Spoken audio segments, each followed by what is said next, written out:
ஐயா தெரியுறான்னு பாருங்க. அதோட தெரியுறானா? சரி, நமக்கு பேசுங்க. வணக்கம், எல்லோருக்கும் வணக்கம்.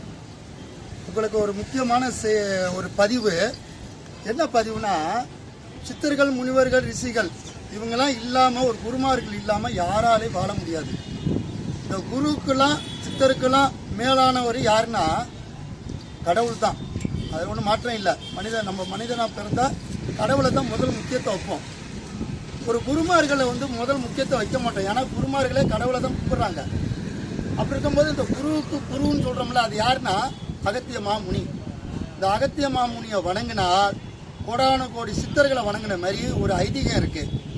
இந்த அகத்தியரை வணங்கும் போது என்னென்னா, நம்மளுக்கு இருக்க பிரச்சனை தீருது, புண்ணியம் சேருது.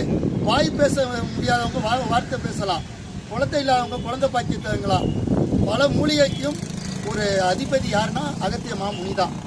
இவர் ஏன் நான் சொல்கிறேன்னா, அகத்தியர் ஒவ்வொரு சிவாலயமும் சித்தர்கள் முனிவர்களால் கட்டப்பட்டது, கடவுள்னால கட்டப்பட்டது இல்லை. சித்தர்கள் முனிவர்களால் கட்டப்பட்ட ஒரு ஆலயத்தை தான் இந்த தமிழ்நாட்டில் தமிழ் மொழியை கொண்டு வந்தது அகத்தியர்.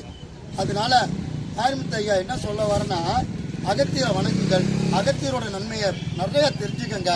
உங்களுக்கு கேட்ட விரத்தை கொடுக்குற ஒரு அகத்திய மாமுனி உண்மை. அதனால அகத்தியருக்கு தனி ஆலயமாக மாரிமுத்து ஐயா கட்டியிருக்கிறார்.